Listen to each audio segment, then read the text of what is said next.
A conversation can change your life. We are two ordinary women looking to have extraordinary and authentic conversations. Our desire is for this to be a place where all are welcome, to come as you are, willing to emotionally grow, gain confidence, and tap into your internal wisdom.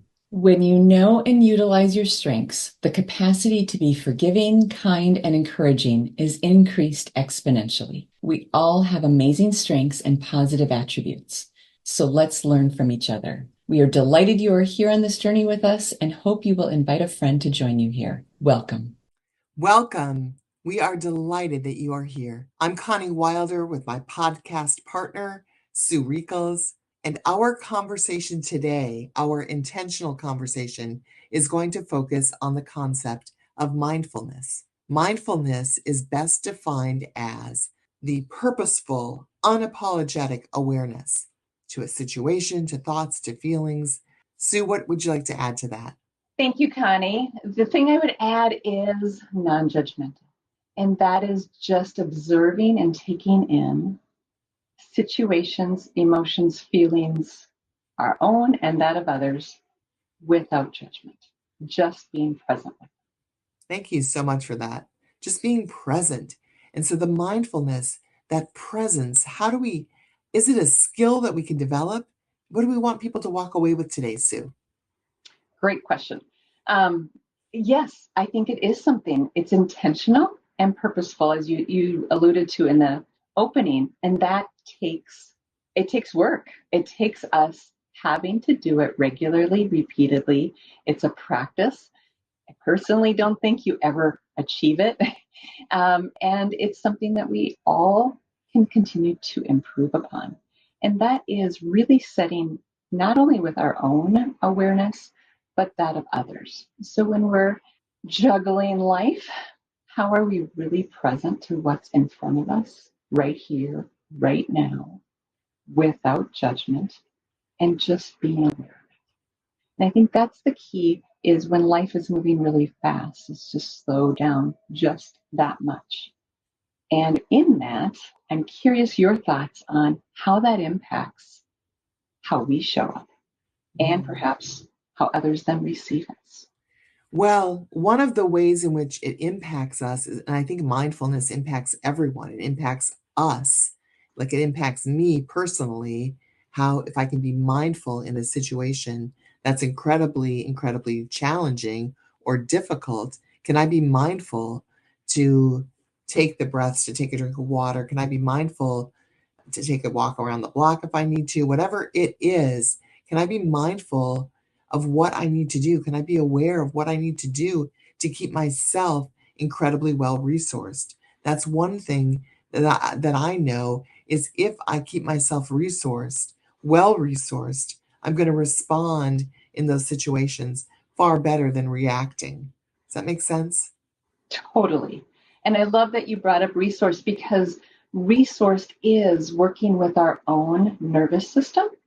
And what resource to me at least means is being mindful of our heart rate, of being grounded. So if we're angry or we're whatever that is extreme, then we're not resourced. So I often use the 0 to 10 that hospitals use, 10 being the worst feeling ever and 0 being nothing. If an emotion gets above 5, more than likely we're not resourced. If an emotion is 5 and below, like we all can have anger, and anger is not a bad emotion, but it is if it gets to a point where it's not resourced. And so that's the piece, again, being mindful of where our nervous system is at, what we're experiencing, how then we can care for ourselves so that we can truly be present to what's in front of us without judgment, without trying to control or change it, but to just be. What are your thoughts on that? Yeah. Yes, yes, Anything yes. else? It makes me think of the meditation I did this morning. In fact, I did a meditation with my husband, and he is an amazing guy. He's a champion of a human being, which you know, my husband, and that's who he is. That's what I love about him. I love the way he sees the world. Well, we do this 3 minutes. It's actually 3 minutes and 29 seconds is our process because I love the number 29. And I'm a 29er. I'm born on the 29th of a certain month, and I'm friends with others who are born on the 29th of other months. And so notice I did not say my birthday there, Sue. So Eric and I do this meditation for 3 minutes and 29 seconds. 3:29 is what I set that clock for. And then after the meditation, which is an audible inhalation in and an audible exhalation out, and I find myself judging my husband even on that, the way in which he is audibly exhaling. Not good, not good. And so I'm aware of that. I'm working on it. And what we follow that process up with is we follow it up with intentional I am statements. So whatever I say, Eric has to repeat. And then whatever he says, I have to repeat. So the meditation goes on for about, maybe like 6 minutes total, which there's 6 minutes in our day. Absolutely. There's 6 minutes in our day. And so whatever we meditate, just a pure straight up meditation for 3 minutes, and then we follow it up with these I am statements. Well, in the spirit of not judging, because that non-judgmental piece is critically important, today Eric said, I am a bowl of cereal. And I was like, what is he talking about? Like, my only job is to repeat whatever he says. So I repeated it. And then he went on to say, I am crunchy, I am tasty. And I'm like, whatever, I don't know what you're talking about. Anyhow, I really don't know what he's talking about. And so, yet the purpose of that presentation, or I'm sorry, of that meditation is to be present and to be non-judgmental. So my only job is to repeat what he said. And in a way that only my husband can do, he was incredibly purposeful and intentional about that meditation. And even those down to the words that he spoke at the end of the meditation. And so I thank him for that. That's so beautiful, Connie. Whether or not those words meant something to him or not, we don't need to know. There was no judgment. There was just repeating back. What a beautiful exercise. And I think that's what the majority of us want when we're talking to someone, is for them to mirror back what we're trying to express. And often, and I think I just did it right here to you, is I went to this place versus mirroring back what you just shared that was so beautiful. And it's so easy to do, like we're thinking about something 5 steps ahead versus just staying present to the moment of, like, Connie just shared this beautiful exercise with her husband, not putting meaning to what happened, but just the fact, and I love that it happened this morning as well with this podcast recording this afternoon. And so just noticing that piece and repeating back and following their lead. What a great example of what I see as mindfulness, is really being present, not somewhere else, not onto the next topic, but repeating back what he just said. Lovely. Wow, wow.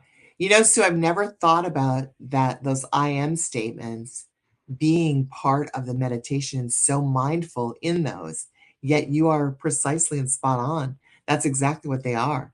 And so we're getting more than we bargained for with that meditation. I got to go meditate right now. Well, you're encouraging me to do the same thing. And it's 3 minutes. 3 minutes, and whatever your favorite number is, pick that number and go for it. Yeah. 1 to 60, man. It's a good meditation. Thank you for sharing that. And that brings to mind, though, is mindfulness more than that? Like with humans, does it encompass anything else? What are your thoughts on that, if it is broader? And that's the beauty of it. Mindfulness is one of those things that we can get incredibly focused on, or we can go 30,000 feet. And the mindfulness definition, that purposeful awareness, that purposeful non-judgmental awareness, what does that mean to me? What does that mean to you? Like, that's the thing. There's a lot of leeway in mindfulness, and it's easy. It's almost like yoga. Like, until I've done yoga, I feel like, oh, I'm on the outside of yoga. Well, I haven't done yoga for a while, so I've got to get back into it. The last time I did it was spring break. And yet, spring break, like, how long ago was that? It was months ago. It was this year, but it's been a long time, many, many months. Yet, so it's easy for me to get on the outside of what mindfulness is and on the outside of what yoga is. And so I think mindfulness can be so many different things to so many different people. And yet, how do I put my own awareness on mindfulness, my own thoughts, my own feelings? How do I do that? And what is the result of that? So how do you characterize or classify or describe mindfulness to you? And how do you use it in your own life? I think there's so many things in life that just happen that we're not even aware of. Breathing is one of them. We do it all day long, but how many of us actually recognize the breath? Unless we intentionally take a breath. And then we can notice, how deep is it? How shallow is it? Again, just noticing, no judgment, nothing of it has to be a certain way. It's just noticing it. So I think there's a lot of things we miss in life when we aren't aware or we don't take this mindful step. Eating would be another one that comes to mind. How often do we just eat without the mindfulness of texture, temperature, quantity, how fast we're chewing, all those pieces, but how rich life becomes when we start to be aware and mindful of all these things that just happen automatically, whatever word you want to use, and how much of life just kind of passes us by without us even being aware. Oh my gosh.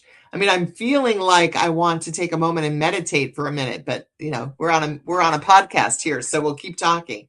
Wow, wow, wow, wow. And so you mentioned the breath and you mentioned food, and those are two examples of enormous opportunity for most human beings, these darn human suits, for most human beings to be mindful and aware of what we're doing.